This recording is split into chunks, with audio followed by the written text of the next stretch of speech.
août 1943. Camp Stockton, Californie. Le soleil de la vallée de San Joaquin flamboyait au-dessus de leur tête lorsque l'Unteroffizier Klaus Jung descendit du train pour rentrer en captivité américaine. Il s'était préparé à la puanteur familière des corps mal lavés et des couchettes infestées de ponts. Au lieu de cela, on lui remit un uniforme kaki soigneusement plié qui sentait le savon. Du vrai savon, celui qui avait disparu de Berlin 2 ans auparavant. Klaus suivit le sergent américain le long de rangées de baraquements en bois blanc, des cordes à linge tendues entre des poteaux, et dessus étaient suspendus des draps blancs, d'une blancheur éclatante, claquant dans la brise de l'après-midi comme des drapeaux de reddition. Mais Klaus n'était pas celui qui se rendait à cet instant. En regardant ces draps danser dans le vent californien, il comprit quelque chose qui le terrifiait plus qu'aucun barrage d'artillerie ne l'avait jamais fait. Une nation qui pouvait se permettre de garder les sous-vêtements de ses ennemis d'une propreté impeccable était une nation qui avait déjà gagné. Avant de continuer, si vous appréciez ce voyage dans les recoins cachés de l'histoire de la Seconde Guerre mondiale, appuyez sur le bouton « J'aime » et abonnez-vous. Laissez un commentaire pour nous dire d'où vous regardez. Nous adorons avoir des nouvelles de notre communauté à travers le monde. Votre soutien permet à ces histoires oubliées de rester vivantes. La guerre que Klaus avait laissée derrière lui se mesurait en grammes de pain ersatz et en millilitres de carburant synthétique. Il avait combattu à travers l'Afrique du Nord, où les intendants allemands comptaient les balles comme des avares. Son régiment avait reçu une barre de savon par mois, à partager entre 8 hommes. Au moment où l'Afrika Korps de Rommel s'effondra, Klaus portait des chaussettes reprises tant de fois qu'elles étaient plus fines que tissu. L'Amérique était différente, impossiblement différente. L'ampleur de cette différence commença à se révéler lors du premier matin de Klaus au Camp Stockton. Le petit déjeuner arriva sur des plateaux en métal, œufs brouillés, bacon, pain grillé avec du beurre, café avec de la crème et du sucre. Du vrai beurre, du vrai sucre. Klaus fixa son assiette avec confusion. Les colis de la Croix-Rouge qui atteignaient occasionnellement le front de l'Est contenaient un substitut de café fait à partir de glands. Ici, les Américains nourrissaient leurs prisonniers mieux que l'Allemagne ne nourrissait ses officiers. Après le petit déjeuner, on montra à Klaus la buanderie. Le bâtiment lui-même était plus grand que l'hôpital de campagne où il avait été soigné après avoir reçu des éclats d'obus près de la passe de Kasserine. À l'intérieur se dressait une rangée de machines à laver industrielles, 6 d'entre elles en émail blanc étincelant et chrome. Un caporal américain fit la démonstration de leur fonctionnement avec une indifférence désinvolte. De l'eau chaude coulait des tuyaux. De la vraie eau chaude, chauffée à l'électricité, illimitée et propre. Klaus regarda des prisonniers allemands charger leur lessive hebdomadaire dans les machines. Uniformes, draps, serviettes, sous-vêtements, tout jeté ensemble avec de la lessive en poudre. Les machines se mirent en marche dans un grondement, agitant des milliers de litres d'eau chauffée. Derrière le bâtiment, des sèche-linges au gaz attendaient pour achever le processus. Du sale au propre en moins de 2 heures. Pas de frottage, pas de rationnement, pas besoin de décider quel vêtement méritait le précieux savon. Une machine pouvait laver 25 kilos de linge par cycle. Le camp Stockton abritait 3000 prisonniers. Les chiffres étaient vertigineux. En une seule journée, ces machines traitaient plus de linge que la division entière de Klaus n'en avait lavé en 1 mois. Et ce n'était qu'un seul camp. Un petit camp parmi des centaines disséminés à travers l'Amérique. Le Feldwebel Otto Zimmermann arriva au camp Stockton 3 semaines après Klaus. Otto avait été capturé en Sicile, et il portait en lui le cynisme d'un vétéran qui en avait trop vu. Il balaya d'un revers de main les observations de Klaus sur la buanderie, les qualifiant de propagande. Puis Otto reçut sa première ration hebdomadaire de savon, une barre entière pour lui seul, pas partagée, pas rationnée, pas ersatz, du vrai savon qui moussait dans l'eau dure de Californie. Otto se tint dans le bloc de douche ce soir-là, tenant la barre sous le jet d'eau chaude. La vapeur s'élevait autour de lui. De l'eau chaude en août, chauffée dans le seul but de laver des prisonniers. Il pensa à sa femme à Hambourg, qui lavait leurs 2 enfants à l'eau froide 1 fois par semaine, avec du savon fabriqué à partir de charbon. Otto fit mousser le savon américain entre ses mains et pleura. La buanderie devint un symbole pour les prisonniers. Elle représentait quelque chose au-delà de la simple propreté. Elle parlait de capacité, d'abondance, d'une machine économique si vaste que le gaspillage était sans importance. Chaque lundi matin, 3000 soldats allemands remettaient leurs vêtements sales et les récupéraient le mercredi, repassés et pliés. Les Américains n'employaient aucune magie, Aucune technologie secrète. Ils avaient simplement assez. Assez d'eau, assez de combustible, assez de savon, assez d'électricité, assez de tout. Klaus commença à tenir un registre mental d'observation. Ce registre le terrifiait plus que le combat ne l'avait jamais fait. La nourriture arrivait au camp Stockton tous les 3 jours. Des camions réfrigérés livraient de la viande, des légumes frais, des produits laitiers, du pain. Le personnel de cuisine jetait chaque jour plus de nourriture que l'unité de première ligne de Klaus n'en recevait par semaine. Épluchures de pommes de terre, parures de légumes, pain rassis, tout allait dans des bacs pour les éleveurs de porcs. L'Allemagne aurait transformé ces restes en soupe pour les soldats. L'électricité ne s'éteignait jamais. Les lumières brûlaient toute la nuit dans les miradors, les bâtiments administratifs et les couloirs des baraquements. À Berlin, l'électricité était rationnée à 2 heures par soirée. Ici, elle coulait en permanence, produite par des barrages hydroélectriques dans la Sierra Nevada. Klaus apprit que l'Amérique produisait 2 fois plus d'électricité que toute l'Europe réunie. Les transports révélaient une autre vérité. Chaque matin, des camions livraient des fournitures au camp Stockton. Pas des charrettes à chevaux, pas des trains, des camions, des dizaines. Chaque camion représentait de l'acier, du caoutchouc et de l'essence. 3 matières premières pour lesquelles des soldats allemands mouraient quotidiennement. Pourtant ici, ils transportaient de la lessive et de légumes frais pour des prisonniers ennemis. Klaus examina les machines à laver avec l'œil d'un ingénieur. Elles étaient fabriquées par Maytag, une entreprise de l'Iowa qui s'était reconvertie de la production d'équipements de blanchisserie commerciale à la fabrication de pièces pour avions. Les machines à laver du camp Stockton étaient des machines excédentaires qui n'avaient pas pu être converties à la production de guerre assez rapidement, alors elles avaient été distribuées au camp de prisonniers à la place. La capacité industrielle que cela impliquait donnait le vertige à Klaus. L'Allemagne était entrée en guerre avec des chiffres de production impressionnants, mais l'Allemagne avait pressé chaque once de rendement possible de ressources limitées. L'Amérique ne pressait pas. L'Amérique déversait. La nation produisait de l'acier comme de l'eau, de l'aluminium comme du sable, et des produits finis comme de la pluie. Otto trouva Klaus dans la buanderie un après-midi de septembre. Klaus regardait un nouveau prisonnier, un pilote de la Luftwaffe abattu au-dessus de la Sicile, fixer les machines à laver avec une incrédulité non dissimulée. Le pilote ne cessait de toucher les surfaces émaillées, vérifiant si elles étaient réelles. Otto comprenait l'impulsion. Il avait fait la même chose sa première semaine. Les 2 hommes sortirent et s'assirent sous un peuplier. Autour d'eux, le camp Stockton bourdonnait d'une activité tranquille. Un match de baseball dans la cour de récréation, des cours d'anglais dispensés dans un baraquement reconverti. Les Américains permettaient aux prisonniers d'organiser leur propre divertissement, fournissaient outils et matériaux et les laissaient largement tranquilles. C'était la captivité, mais une captivité avec du linge propre et 3 repas par jour. Otto parla le premier. Il demanda à Klaus s'il avait vu le dernier lot de journaux allemands qui circulaient parmi les prisonniers. Klaus les avait vus. Ils avaient des semaines de retard, introduits clandestinement par les nouveaux arrivants, remplis de proclamations grandiloquentes sur des victoires et des retraits stratégiques. Les journaux ne mentionnaient jamais la lessive. Ils ne parlaient pas du rationnement du savon, ni des pénuries d'électricité, ni du fait que les femmes allemandes fabriquaient des vêtements à partir de papier recyclé. Le décalage était profond. La propagande allemande parlait d'armes miracles et de victoires imminentes. Pendant ce temps, des soldats allemands étaient assis dans des camps californiens, portant des uniformes propres, mangeant du pain grillé beurré et réalisant lentement qu'ils avaient mené une guerre impossible à gagner depuis le début. La buanderie n'était pas de la propagande.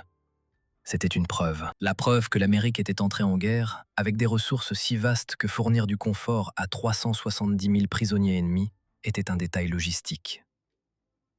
Octobre apporta un temps plus frais dans la vallée de San Joaquin. Klaus reçut une couverture en laine, pas partagée, pas rationnée. Sa propre couverture, épaisse et chaude, fabriquée dans une filature de Caroline du Nord. La couverture portait un tampon indiquant qu'elle faisait partie d'une série de production de 50 000 unités. 50 000 couvertures pour des prisonniers. Klaus se demanda combien de couvertures les soldats américains recevaient. Les chiffres, quand il essayait de les calculer, devenaient absurdes. Un nouveau prisonnier arriva fin octobre. Le Hauptmann Werner Steiner avait commandé une unité de Panzer en Italie. Werner était plus âgé, plus engagé idéologiquement, et il rejeta les observations de Klaus et Otto comme du défaitisme. L'abondance de l'Amérique était temporaire, insistait Werner. La production industrielle du Reich augmentait. La victoire était inévitable. Klaus emmena Werner à la buanderie. Il lui montra les machines, l'eau chaude, l'approvisionnement inépuisable en lessive. Il fit passer Werner devant la cuisine où les restes du déjeuner du jour étaient en train d'être jetés. Il montra à Werner les lumières électriques, le stockage réfrigéré, la clinique médicale avec sa machine à rayon X et ses stocks de sulfamide. Puis Klaus posa une question simple. Si l'Allemagne était en train de gagner, pourquoi ces prisonniers mangeaient-ils mieux en captivité que ces soldats sur le terrain? Werner n'eut aucune réponse. Il cessa de parler de victoire après cela. En novembre, le camp Stockton abritait 4000 prisonniers. La buanderie ajouta 2 machines supplémentaires. L'agrandissement prit 3 jours. Une équipe de travail américaine arriva, installa les machines, raccorda la plomberie et l'électricité et repartit. 3 jours pour augmenter la capacité de lavage du camp de 33%. Klaus se souvenait que son unité en Afrique du Nord avait attendu 6 semaines pour une radio de remplacement. Les prisonniers commencèrent à comprendre leur rôle dans une équation économique plus large. On ne les traitait pas bien par bonté. Bien que de nombreux gardes américains fussent des hommes décents, on les traitait bien parce que l'Amérique pouvait se le permettre. Le coût du savon, de l'eau chaude et des uniformes propres était négligeable. Les Américains avaient calculé que des prisonniers propres et bien nourris nécessitaient moins de surveillance, causaient moins de problèmes et pouvaient être mis au travail plus efficacement. Décembre apporta la pluie. Le toit de la buanderie fuyait. Une équipe de travail américaine arriva le lendemain et remplaça toute la section du toit. De nouveaux bardeaux, du nouveau papier goudronné, de nouvelles solas. La réparation prit 6 heures. Klaus regarda depuis la fenêtre du baraquement. 6 heures pour réparer un bâtiment qui abritait des machines servant à laver les sous-vêtements de soldats ennemis. En Allemagne, des civils vivaient sous des toits rapiécés avec du carton. Noël 1943 arriva. Les prisonniers organisèrent une célébration. Les Américains fournirent un sapin de Noël, des décorations et des ingrédients pour préparer des biscuits traditionnels allemands. Klaus ne pouvait pas concilier la contradiction. L'Allemagne bombardait Londres. Les sous-marins allemands coulaient des navires américains. Pourtant, ici, dans le désert californien, des prisonniers allemands préparaient des Stollen avec de la farine américaine pendant que leurs uniformes tournaient dans des machines à laver américaines. Otto reçut une lettre de sa femme en janvier 1944, la première communication en 7 mois. Elle écrivait avec précaution, sachant que les censeurs liraient chaque mot. Entre les lignes, Otto lut le désespoir. Hambourg mourait de faim. Les bombardiers alliés venaient chaque semaine. Sa sœur avait été tuée dans un raid. Leurs enfants portaient des chaussures faites de bois et de toile.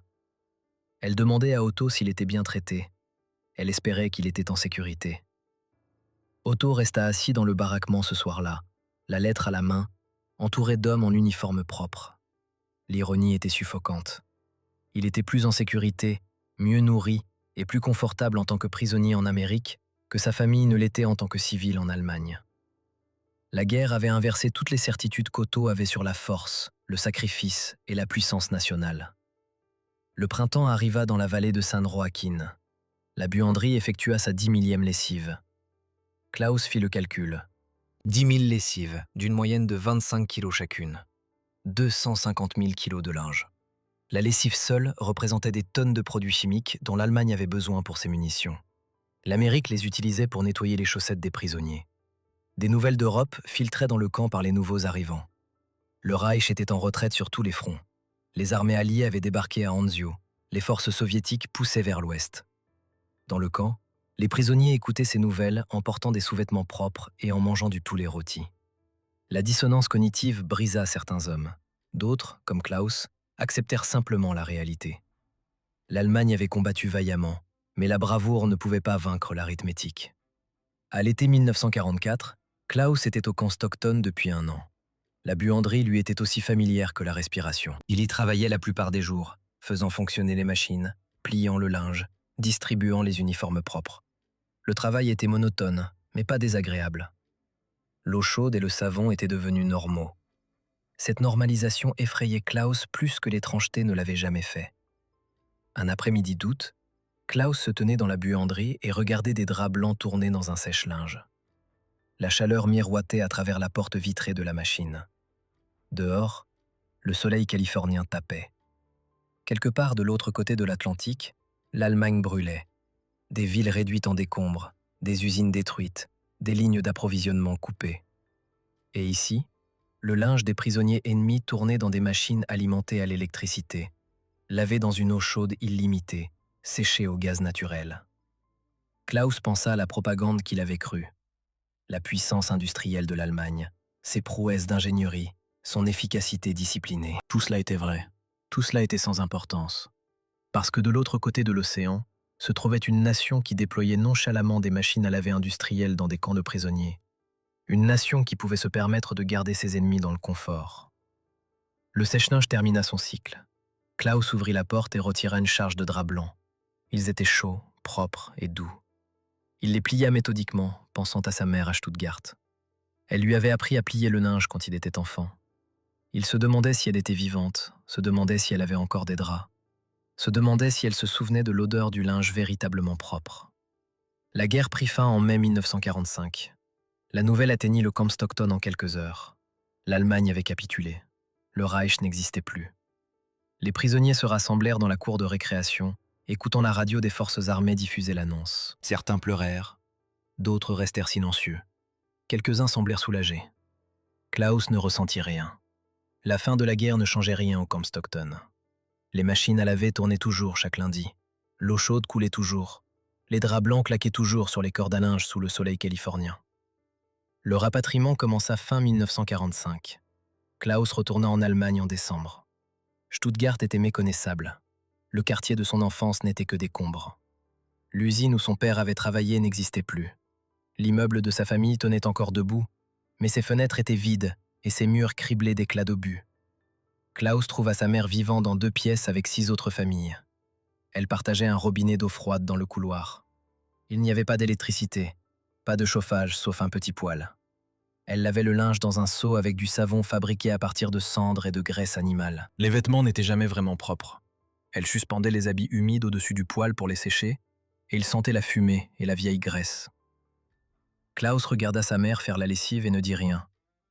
Comment pouvait-il lui parler du camp Stockton, de machines qui lavaient et séchaient 25 kilos de linge en 2 heures, d'eau chaude qui coulait sans fin? Elle aurait pensé qu'il était devenu fou, ou elle aurait pensé qu'il était cruel, décrivant l'abondance tandis qu'elle frottait du savon de cendre sur du tissu élimé. Mais Klaus n'oublia jamais. Aucun des prisonniers n'oublia. Pour le reste de leur vie, les hommes qui avaient passé du temps dans des camps de prisonniers américains portèrent en eux le souvenir du linge propre. C'était devenu le raccourci d'une vérité plus grande. Ils avaient mené une guerre contre une nation si riche qu'elle pouvait se permettre la bonté, si puissante qu'elle traitait ses ennemis mieux que l'Allemagne ne traitait ses propres citoyens. Des années plus tard, quand l'Allemagne se reconstruisit et que la prospérité revint, Klaus acheta une machine à laver, un lave-linge automatique, avec raccordement d'eau chaude et froide, chauffage électrique et plusieurs programmes. Il l'installa dans son nouvel appartement et lança la première lessive. Des draps blancs. Il les regarda tourner à travers la porte vitrée, se souvenant de la Californie, se souvenant du camp Stockton, se souvenant du jour où il avait compris que l'Allemagne avait perdu la guerre. La machine était une Maytag. Klaus en avait cherché une spécifiquement. Il voulait ce lien avec le passé, avec le moment de la révélation. Quand le cycle fut terminé, il retira les draps, chauds, propres, d'une blancheur éclatante, et les porta à son visage. Il sentait le savon, du vrai savon, l'odeur de la défaite et de la survie. En fin de compte, il n'avait jamais été question de lessive. Il était question de capacité, du gouffre immense entre une nation mobilisée pour la guerre totale et une nation qui menait la guerre totale avec une fraction de sa puissance. L'Allemagne avait tout déversé dans le combat. L'Amérique avait déversé assez pour gagner, et il lui en restait encore suffisamment pour laver les vêtements de ses ennemis à l'eau chaude. Klaus Jung vécut jusqu'à 83 ans. Il ne parla jamais beaucoup de la guerre, mais chaque lundi matin, sans exception, il faisait sa lessive. Il regardait la machine se remplir d'eau chaude. Il mesurait la lessive avec soin, et il se souvenait de la vérité que des draps blancs lui avaient enseignée sous le soleil californien. Le pouvoir, ce ne sont pas seulement les fusils et les chars. Le pouvoir, c'est la capacité d'être généreux envers ceux qui ont combattu contre vous. L'Allemagne a combattu vaillamment, mais la bravoure ne peut pas vaincre la logistique, et la logistique ne peut pas fonctionner sans l'abondance. L'Amérique avait les deux. L'Allemagne n'avait ni l'une ni l'autre. La lessive l'a prouvé.